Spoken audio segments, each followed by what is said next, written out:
Has someone finally been able to put a zip on Prince Harry's ever-expanding mouth for telling tales, particularly in his biggest-selling autobiography, Spare? As ever, let me explain. Hi, good morning. Neil Sean here. Nice to see you today. By the way, did you know on this day in 1926 was the very first time a major area in London received electric lighting?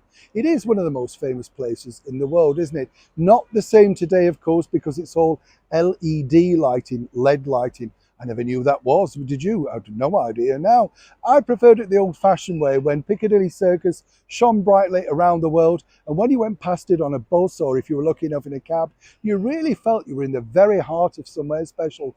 But it was only in the 1920s, on this particular day, that it received the very first electric lights. Incredible to think, isn't it, when you think about how we look at these places now. Back as ever, though, to your breaking royal story of the day. As you know, Prince Harry was very, very strange regarding his best-selling book, memoir, Spare. I mean, lots of contradictions in there, and as we saw, some might suggest that his wife, Meghan Markle, kept a respectable distance, given the fact that it was all so badly received. He went on a media tour to tell the world all about exactly his problems and how he couldn't get on with his own family, echoing, of course, the sentiments by his wife, Meghan Markle. But of course, it was the sort of inside stuff that offended many people.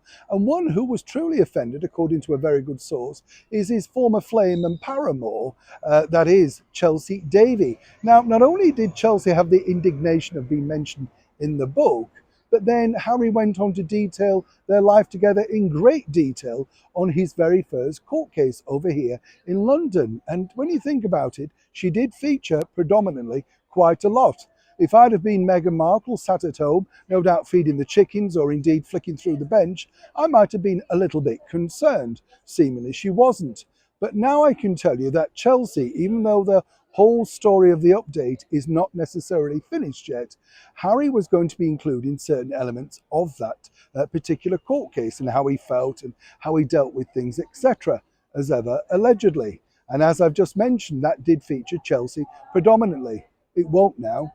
And we're not quite sure exactly why Harry's had a turnaround, but according to a very good source, Prince Harry's been very much in the decline of, shall we say, speaking out about former flames, including Cressida Bonas. Now, when you think about it, it's rightly so. Yes, it's his story, but to really keep bringing up an ex-flame so highly when they clearly want a life out of the limelight was just simply bad form and ill manners. Something, of course, Harry should know all about, but apparently he felt he had to be truthful to his story, his truth, as you can imagine. But Chelsea apparently will not feature highly in the updated version of Spare. There will be naturally a passing reference, but nowhere near the amount of times that she was featured and spoken about in the court of law. Now seriously, who's had a word? Neil Sean in the very heart of London.